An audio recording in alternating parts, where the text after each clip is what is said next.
Hello, I'm Waqar Rizvi, and this is Scope.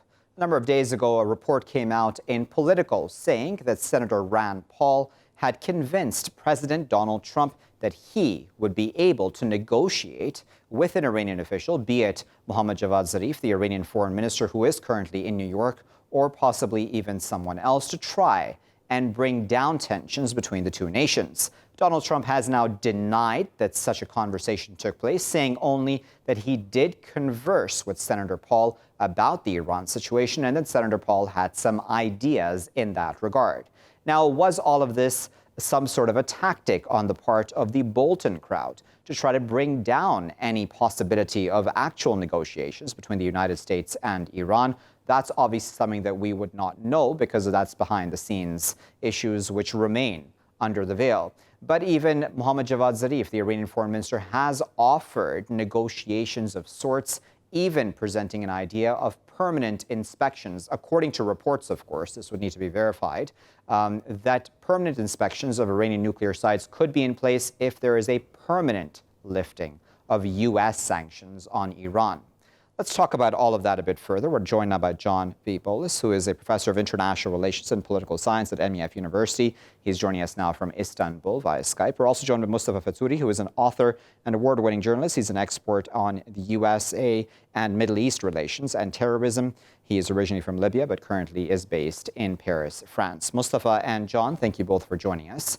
John, I'd like to start with you. What do you make of this report about Rand Paul possibly being a negotiator, then Trump taking it back? A lot of talk now about how this may have all been leaked on purpose by the Bolton crowd to try to stop any such efforts. Yeah, I mean, well, thank you first of all for having me. It's impossible, of course, for us to speculate whether it was leaked by the Bolton crowd or what have you, what the intentions were. And I think what's kind of so funny about it is that, yeah, it was supposed to be secret negotiations. And then, of course, the report comes out the next day. So it kind of doesn't make it secret anymore, obviously. Paul, of course, has an interesting profile within kind of the Republican GOP landscape as, a libertarian. He's been the most outwardly anti-war. And so I'm sure his intentions are twofold, of course, on to say somewhat legitimate and genuine, but at the same time, this kind of story certainly burnishes his credibility as an anti-war candidate. So I can't help but look at it a bit cynically in that regard as almost kind of a play, but we can get more into the long term of what it means, really. Sure. The Supreme Leader of Iran has said there will not be negotiations. The Iranian foreign minister giving other signals, even the Iranian president, in fact, saying negotiations are possible if all sanctions are lifted. Is the time ripe for negotiations, do you think? Well, there never is a bad time for negotiations. Clearly we kind of went through a period, roughly a month ago, preceding month before that, a month ago with the tanker attacks, all that kind of mayhem. That's died down now 3 or 4 weeks later. Before that, there was a lot of ratcheting up towards that point. I think we're kind of now at this new kind of status quo where we have, what I would call, I guess, the second tanker war. I'm sure many of your viewers are familiar with what happened in the 1980s. So we're at this kind of almost a stasis where there's open conflict, of course, in the Gulf. And now, sure, it would be a great time to initiate things. I'm very suspect of the success of these efforts, though. Yeah, so I mean, because it's an odd time, right? In the sense, maritime coalition talk that's come up now by the United States to protect the waterways in the region after, as you had mentioned, those tanker attacks and other such incidents in this region. And now we've had this drone incident, which apparently has taken place over the past 24 hours as well, which Iran has said and is denying, saying that its drones are all intact and have returned to their bases. Do you think that there is actually a possibility of military escalation actually playing out, because both countries have said, at least outwardly, that neither side wants that? Yeah, I don't think either side wants it. I I don't think there will be any more of a level of confrontation, at least beyond the sphere of the Gulf. We could certainly see an escalation of kind of even aerial or naval engagements in the Gulf if things escalate. That is possible. Again, the corollary, kind of the historical analogy, is the tanker war, and that was open conflict, between naval and aerial forces, Iraqi quite a bit actually, as well as the Americans, with the Gulf states backing them against Iran, and we could have certainly a higher level of tension than we currently have to reach more of that level. Okay, so then if we're talking about the Trump strategy right now, and it's always very hard to obviously pin down what a Trump strategy is towards any country, but do you think that Trump would actually want to ratchet down tensions in any regard when it comes to Iran specifically? Because, Iran seems to have been that one issue which Trump has actually, to his credit, been quite, he's stuck by it, really. And the other issue possibly could be North Korea as well, but Iran really, from the day he was presidential candidate, he disliked Iran, and he was very public and open about that, saying he disliked the deal as well. Can we ever imagine that under President Trump, that there would actually ever be talks with Iranian officials of any level? I think there could be talks. I very much agree with your assessment. This is almost the one country where he's been most consistent on. In having a antagonistic approach, obviously economically, and just really trying to. I mean, you could tell that the regime, the administration's policy was to get oil exports to zero, financially very much hurt Iran. Now we're going to ratchet it up with tensions in the Gulf. Yeah. This had a very kind of clear logic. Let's try to, I guess, change the regime or move them to our side. Now, he's kind of, I think, reached the extent of his ability to influence events. And, Iran is pushing back, as they've always done and will, presumably always do. We shouldn't be surprised by their response. And, so now he's kind of left holding the bag. Where does his policy go from here? Sure, some negotiations, some talk. Can't hurt. I mean, Reagan famously did that, tried to reach out to the Iranians during the tanker war. It didn't work, of course, but, it's just kind of it's a low stakes play, if I can best put it that way. John, there's a lot of talk, obviously, and as I'd refer to this in a number of questions as well, about essentially two lobbies, or if I may call them that, or two groups behind the scenes of the Trump administration who are basically battling it out. The Bolton crowd, who are basically hawks, and another crowd which is asking Trump to be to be less confrontational, if I may use that term. One wonders then, is the president the one really holding the cards in this case, or is it the likes of Bolton and others who may agree with him who are really the ones in the decision-making seat when it comes to Iran? Yeah, I mean, I think I answer your question that, Trump really is holding the cards. He's the one who has to sign the executive orders. If there's a war, go to Congress and ask them for a declaration of war, these things. So Trump obviously is the final decider. There are certainly two camps to some extent, I'd say. The kind of the defense establishment, kind of the tradition of U.S. foreign policy is to be, to be strong, kind of the more Bolton approach, let's say. I'd also kind of characterize them along the lines of neocon, kind of using U.S. force to remake politics in a way that, that the U.S. sees as favorable. Right. But the truth is, the American people do not want a war. I think it's less than a quarter in the most recent poll I said would support military action. Trump knows that. His base is kind of a libertarian anti-war base in terms of foreign policy. And so he knows it's not politically popular, and we know his number one objective is to get reelected. So, and I don't think this is exclusive to Trump, by that opinion poll. I mean, Obama was pulling out of the region, not looking to get involved in new wars. The most interesting development I've kind of seen along these lines is Charles Koch and George Soros recently formed a think tank trying to reorient U.S. policy away from what they called endless war and to promote democracy and open, I guess, discourse and conversation. So, that's where the country is. Okay, so let's go into our first break. We'll be right back with that, after that break, I should say, viewers, with more on this topic. Please stay tuned.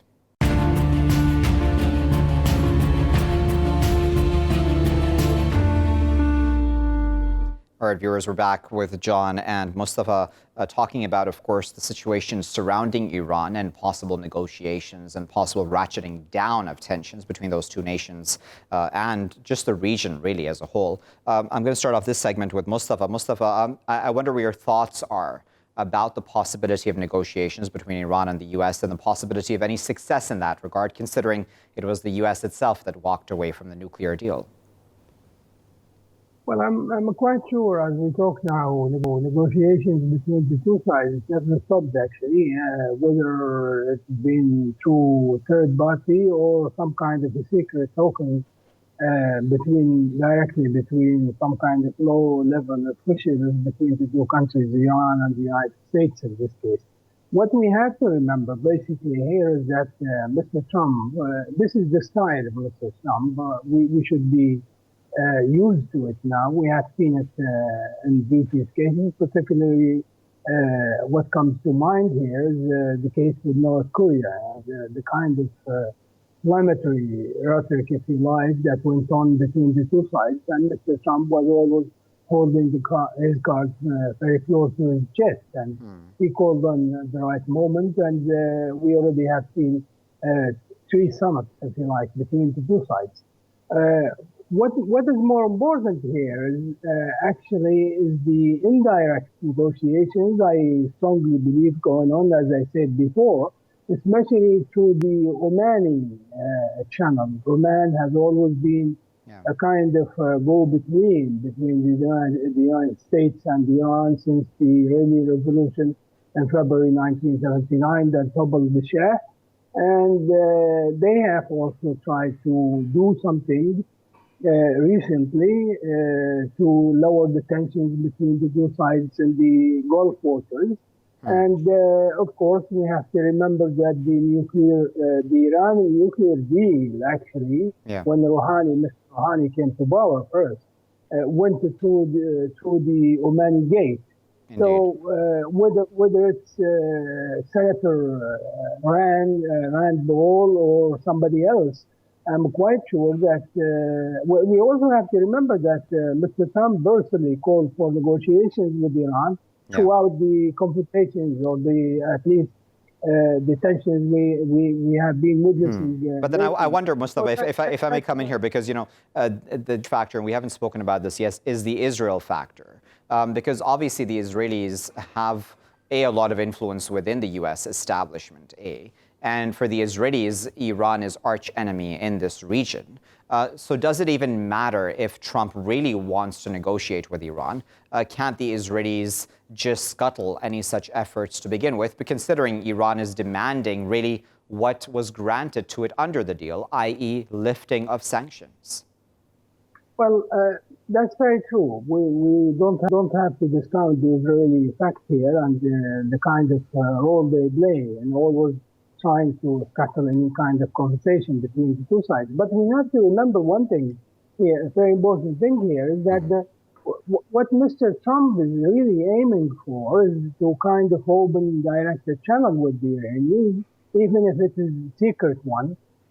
Prior to taking any action, I believe he's trying to understand exactly what the Iranians want and how far they are willing to go in terms of tit for tat. For example, what kind of sanctions the Americans are prepared to relieve the Iranians of, and what kind of requests the Iranians really after. And probably it comes down to oil. If the Iranians can, get some kind of exemptions from the sanctions that allow it to export oil. At least have the quantities to export before. That would probably work out for Trump throughout the remaining period of his presidency until the second term, and then things will change, of course. Okay, so let me bring up those points with John. John, what are your thoughts about the Israel factor in all of this? Because I imagine that for the Israelis, any conversation between Iran and the United States would not be, in their eyes at least, a good thing at this point? Well, I mean, certainly the Israeli voice, is part of U.S. calculations in the region, and given its antagonism with Iran, I would be careful not to characterize it as, something they would be blanketly opposed to. I mean, diplomacy is, as Clausewitz said, war by other means. Having these negotiations on their own isn't necessarily a bad thing in Tel Aviv.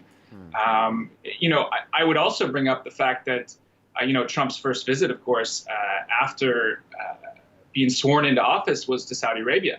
And I would worry that their, Gulf allies would also be worried about any kinds of openings of talks because, the whole Obama nuclear negotiations were very unpopular, in the Arab Gulf capitals. So, but to be fair, John, on that point, and it's an interesting point you brought up because a lot of people bring up, but to be fair to the Persian Gulf countries and to all these sheikhdoms, in fact, the reports that came out after the oil tanker attack, I believe it was the first or second one, if I'm not mistaken, the joint report between the Saudis, the Emiratis, and the Norwegians didn't actually even name Iran directly, just saying that a state actor was involved. And many people said that that was a sign that all of the above countries, as well as, of course, the other regional countries, wanted to downplay the situation. That's significant, isn't it? Absolutely. I mean, I don't think anyone wants the situation ratcheted up. So I didn't mean to characterize their position as warlike. I just think, they would be concerned about some kind of deal. But I think that's kind of getting ahead of ourselves a bit to talk about any kind of deal between Iran and the United States at this point. I'll leave it at there. Okay, so then Mustafa, if we're right now in a situation where the U.S. has a significant buildup in this region, there would obviously then always be a concern of a mistake occurring and all-out war breaking out. Do you think that is likely to occur at some point? No, it's very unlikely at the moment, and at least two mistakes have already taken place, whether intentionally or otherwise. By the downing of the drones by both sides claiming to have downed the drone for the other. The Iranians first in June last month, and the Americans just 2 days ago. Yeah. So it's very that's one thing. The other thing is I don't really see a significant buildup in the region because the Americans already have significant forces in the region, whether in the Emirates and Bahrain and the Gulf waters themselves. So there's no tactical change, if you like, in terms of the military buildup. And whether something could happen by mistake, as you've said, and it could lead to total war, I really discount that as a possibility because of the fact that both sides, Iran as well as the United States, know very well how sensitive the area is and how sensitive the situation is at the height of the tension as we see them now. So it's very unlikely, even if there is a mistake that takes place somewhere in the water, over the waters or the Iranian airspace. Yeah. In this case, it's very likely that third parties, if not the UK specifically, will come up with an idea and try to contain the fallouts of such a mistake. Okay, so John, for many of the time, talk about these topics and a lot of the conversations that I've seen take place on other channels, we tend to forget that all of this began with the U.S. walking away from the nuclear deal because that had been signed, and essentially Donald Trump's main issue with it, at least seemingly from his most recent public statements, is that his biggest issue with it is that it's Obama who signed the deal. And of course, he's said many times that it's not a good deal, it's not a good deal, it's not a good deal. To Iran's credit, it has remained in the deal so far, even though it has now enriched uranium beyond the threshold that was allowed for within that deal. Do you think that deal is essentially dead, or do you actually think that the other signatories can actually keep it going even through all this tension in the region?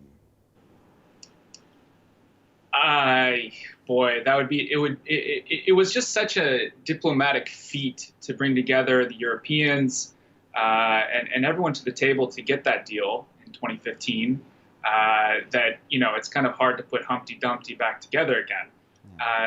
That said, it's of course never dead. Trump, we've seen in other negotiations, NAFTA is the example, the North American Free Trade Agreement with Mexico, is an example of where he kind of says he's going to rip up an agreement, but reconstitutes it very much along the lines of what it was previously, and kind of takes credit for negotiating a new deal. So, I can see this story playing out again. It's hard to see how the trust, that was built the first time around for this to happen to be, to come back into play. And that I have very trouble seeing. Indeed, and that's a very good point, Mustafa. Can the Iranians from day one, even of that deal itself, throughout the negotiations, said that there was a deficit of trust? I remember Mohammad Javad Zarif saying that over and over again throughout the negotiation process towards that deal. That trust is essentially broken, isn't it, Mustafa? Can that be put back together? Well, it's not really broken. I think we have to remember that Mr. Trump, despite our disagreement with him over the U.S. policies in the region, he has a point in criticizing, not walking away, the Iran nuclear deal, and that point is that the deal should have covered not only that's his point of view, not only the nuclear program of the Iranians, but also their wider activities, military and otherwise, in the region. And why the deal did not cover this part? And my guess is the fact that the negotiations for the deal have taken a very long time, over a decade of negotiations. And the Iranians proved to be very skillful in that. And when the time was right to sign the deal, the situation was so difficult in the region that it's very difficult, really, to pinpoint what the Iranians are doing and whether it is a good thing in the region in the long term for the U.S. policy in the area or not. I wonder where your thoughts are on that, Mustafa, because that's an important point you brought up, actually. I wanted to continue discussing that, because that's something that has been discussed, that this deal should have been more all-encompassing, and especially, as you said, about Iranian activities in the region. Do you agree with that, though? Because, that would be basically then the U.S. or other signatories to the deal then essentially controlling Iranian foreign policy in some regard. Would any country ever allow that, do you think? Well, I think, no, of course, the Iranians would not accept that, and it's, of course, naturally for them, for any country in the world, to pursue its national interests, and that's what the Iranians are doing. I don't really buy the idea that the Iranians are destabilizing the region, and in this context, especially in Iraq and Syria and Lebanon, and that's the Israeli point of view, unfortunately, and most of it is not. Is just rhetoric, just media thing. But there's one point here I would like to mention about the nuclear deal and the role of the European powers, especially France. And we have to ask here, who is really affected by the American reimposition of sanctions in Iran?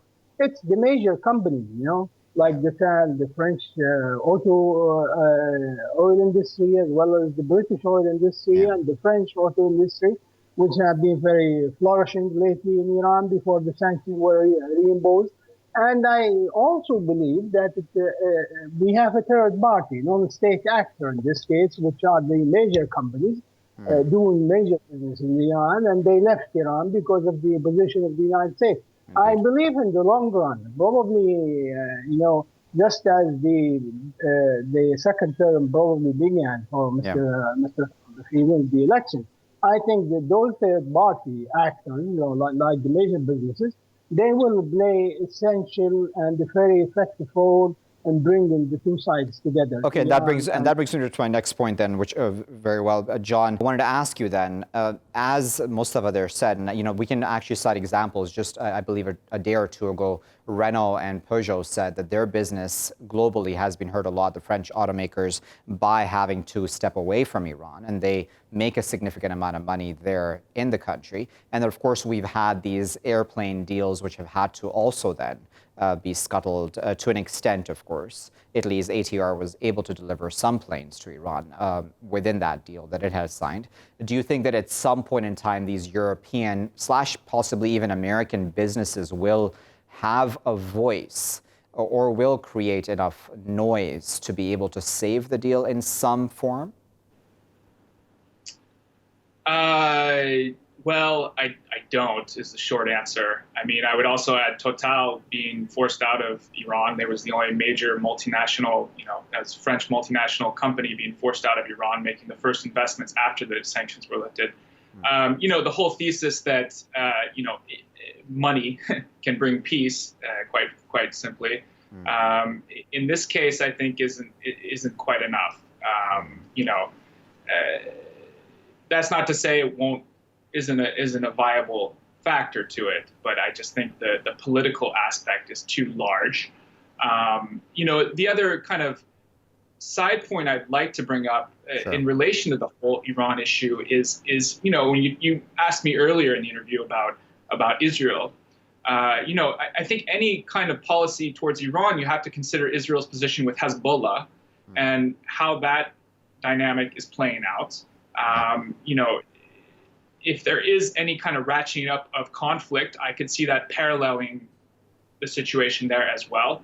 So that's just to kind of underscore how deeply political this whole thing is. I mean, the United States has been at war with Iran basically since 40 years ago, almost. It'll be November when the hostages were taken in the U.S. Embassy, and that's kind of when you can say that they first started to be at war. And, I don't see this being resolved just by some money thrown around. Okay. On that point, we'll leave it there at that, gentlemen. But of course, we appreciate your time and, of course, your expert insight. That was John speaking to us from Istanbul. And we were also joined by Mustafa, who was speaking to us from the French capital, Paris. Now, viewers, we got through quite a bit there. But of course, Senator Rand Paul himself is somebody who is anti-war. Was this a leak by the Bolton crowd? We don't know, of course, but it certainly does hurt the optics of any secret talks that may have been attempted at any point in time. Even the Iranian foreign minister has said now that, that he wouldn't have even attempted any such talks because he doesn't want spy movie-like talks, according to him. He wants talks with actual U.S. officials who actually will be able to influence the situation. And he's even offered, according to reports, of course, that the permanent inspections of Iranian sites for permanent lifting of U.S. sanctions. Will that occur? Will the deal survive? There's so many open-ended questions that remain about this situation. And of course, tensions only seem to really be rising throughout as the situation goes forward. We'll keep a close eye on that here in Skopje. I'll be back with our next segment after this break.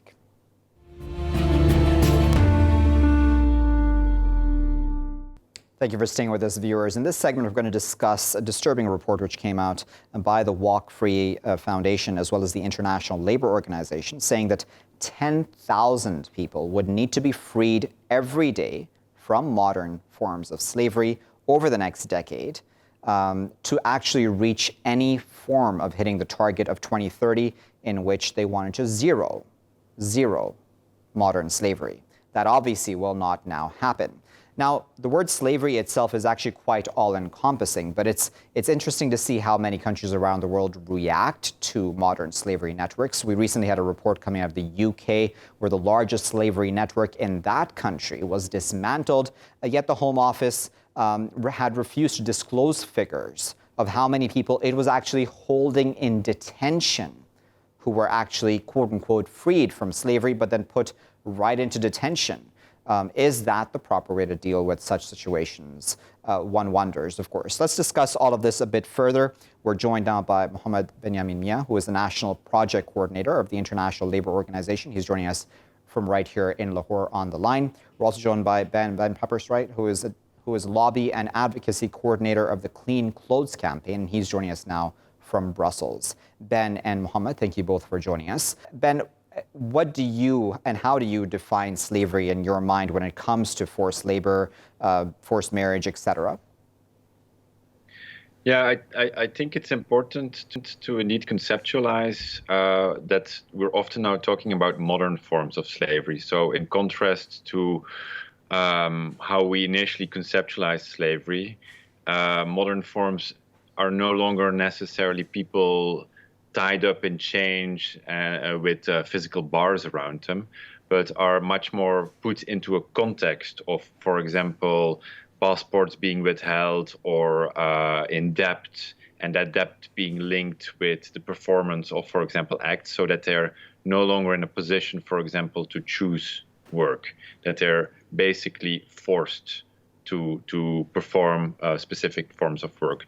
So the whole concept of being involuntarily is no longer as physical as we traditionally tend to conceive it, but much more how you build a system around people to do work that otherwise they probably wouldn't do because of the bad labor conditions in that. And, you know, Ben, as I'd put in my introduction as well, just recently in the UK, as I'm sure you're well aware, the largest slavery network was dismantled. Home Office has been accused of trying to, essentially cover up the numbers of people that they have in detention who are actually being in forced labor or other such forms of slavery. What do you make of the developed countries' reactions to slavery within their ranks? Because, it seems we talk a lot about the developing world, but then even in developed countries, this is still very much going on, isn't it? Yeah, well, it basically, modern forms of slavery happen everywhere in sort of niches and cracks where there's no oversight. So there's a lot of, obviously, forced labor and modern forms of slavery in supply chains, but equally in more hidden places in industrialized nations. But even then, it's often sort of like in places where there's less of a judicial oversight. So think about people who are not necessarily in the country with a specific visa that would legitimately allow them to work, were then sort of convicted to find jobs in a more alternative circuit, which has, because their status is not guaranteed as a worker in that country, they're sort of convicted to then work in less protected circumstances, so a more black market of circumstances. Okay. But to the credit of a number of industrialized countries is that at least on law, on paper, forced labor and modern slavery and the profiting of that is to a large extent, at least on paper, made illegal, which I think is an important part of the puzzle to recognize. Indeed. Let's try to bring Mohammed back into the conversation. Just tell us about how you contextualize what slavery is in the modern day and age, because as I'd put to Ben as well, it seems this is quite an all-encompassing definition that even the International Labour Organization is going by. Basically, there are the two main elements which constitute it. First one is the work or the situation which is involuntary, and the second is it is under the menace of any penalty. It refers to the situation in which the persons are coerced to work through the use of violence and intimidation, and they are under a threat, they are under a penalty, and they are not free to. This not by choice. It is being imposed. Okay, so then, Mohammed, the UN had put this goal by 2030 of ending modern slavery. What has gone wrong with the international community's response that it seems, of course, if we're realistic, that goal will not be reached of ending modern slavery by 2030? It's not, I don't think so. It's fair to say that it's not been able to reach because all the efforts has been made earlier. The global estimates of modern slavery were developed in collaboration with under the Alliance 8.7, which has been done by the International Labour Organization, this Walk Free Foundation, and the International Organization for the Migration. They are produced to support the governments and their stakeholders with estimates on the prevalence of the modern slavery, composed of the forced labor and the forced marriages at the global and the regional level. These are available to the government, to the sports. And in addition to that, so far as the ILO is concerned, ILO is supporting its constituents like their member states for the governments, the employers and the workers to get these targets realized. So now it is the efforts being made at the each country level to support and contribute towards this universal goal. Okay, so then Ben, and I know we've had this discussion before as well, Ben, about consumers, because I imagine that, a large part of course, of forced labor is in countries where there are sweatshops or otherwise, which would provide then cheaper consumer items in many developed countries. Do you think that, again, awareness on the part of many people around the world is the larger issue here, where if people were aware of what's actually happening vis-a-vis modern slavery, that there would be more outcry and governments would be forced to act even more? Well, awareness obviously can help and is important, but it's only part of the puzzle. And I think the question is also to then transform increased awareness into also concrete actions. So, for example, there's now been quite some attention to instances of forced labor and modern slavery around mega sporting events. Especially with the use of migrant labor in the World Cup, where the I2C has really used that momentum and that consumer awareness or that public awareness across the world to also improve, again, the legislation of the host states of those mega sporting events.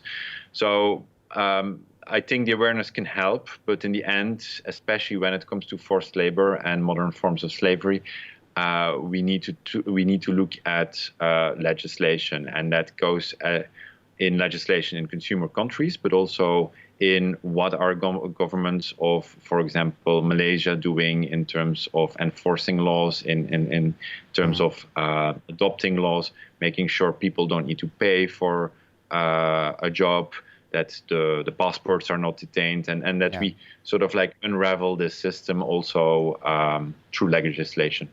Okay, we'll leave that as our final word, but of course we appreciate both of us for their time and insight. That was Ben speaking to us from Brussels and Mohammed, who was speaking to us right from here in Lahore on the line. We only just touched this topic, of course, viewers, because it's quite an expansive topic when we're talking about modern forms of slavery, and it's really misunderstood, I think. Even myself going into this topic, I did not know, and I still probably do not know all the different forms of modern slavery that exist in this world as we're speaking right now, be it in developed or developing countries. And it's important to recognize that even the developed world has an issue with this. As I pointed out, the UK just dismantled its largest slavery network, and the Home Office essentially tried to cover up the extent of it, and its response to it that was essentially to detain those very people who were freed from their slave labor back into the detention centers. We'll keep a close eye on this situation, of course, globally, and whether the UN and the world can really actually meet these targets of 2030 of zeroing modern slavery. Well, I'll leave it there for now. For this edition of Scope, I've been Waqar Rizvi. Thanks for watching.